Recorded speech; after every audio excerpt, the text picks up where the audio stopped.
Hello all welcome to my channel வளர்பிறை. இன்றைக்கி நம்ம பார்க்க போகிற ரெசிபி என்னென்னா செட்டிநாடு ஸ்டைல் மீன் குழம்பு தாங்க. ஆமாம், ரொம்ப சிம்பிளான ரெசிபி. இதுக்கு தேவை என்னென்னா 2 கை நிறையா சின்ன வெங்காயமும் 5-6 பீஸு பச்சை மிளகாவும் 3 தக்காளி கொஞ்சம் மாங்காய். ஓகே, இப்போது சட்டியில் எண்ணெயை சூடு பண்ணிக்கோங்க. எண்ணெய் சூடானதும் சோம்பும் வெந்தயத்தையும் ஒன்றா போட்டு பொரிய விடுங்க.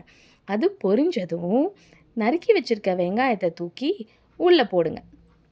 அப்படியே என் வீடியோவுக்கு கொஞ்சம் லைக்கையும் போட்டு விடுங்க.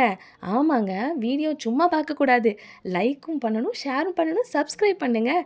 இன்னும் எப்படி வீடியோ போடலான்னு கமெண்ட்டு கூட பண்ணுங்கள். ஓகேங்க, இந்த நேரத்தில் வெங்காயம் நல்லா வெக்கப்பட்டு செவந்து வருமா? செவந்ததுக்கப்புறம் கருவேப்பிலை 4-5 பச்சை மிளகாய் நறுக்கி வச்சுருந்தோம் இல்லையா, அதை தூக்கி உள்ளே போட்டு வதக்குன்னு வதக்கிடுங்க. அது வதங்கினதுக்கப்புறம் தக்காளி எடுத்து உள்ளே போட்டு அதையும் வதக்குங்க. வெயிட் இந்த ப்ராசஸ் நடந்துட்டு இருக்கும்போது புளியை கரைச்சி ஓரமாக வச்சுக்கோங்க. அந்த கரைச்ச புளி கூட கொஞ்சம் மஞ்சள் சேர்த்துக்கோங்க.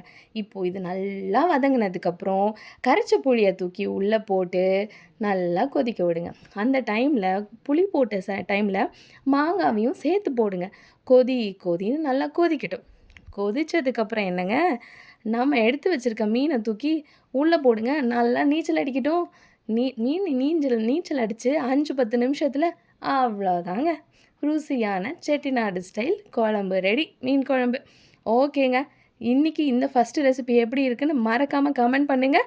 மறக்காமல் வீடியோஸை லைக், ஷேர், சப்ஸ்கிரைப் பண்ணிக்கோங்க. கமெண்ட் பண்ணுங்கள். பெல் ஐக்கானை கிளிக் பண்ண மறந்துடாதீங்க. அப்போ தான் நான் போடுற ஒவ்வொரு வீடியோவும் உங்களுக்கு நோட்டிஃபிகேஷன் வரும்.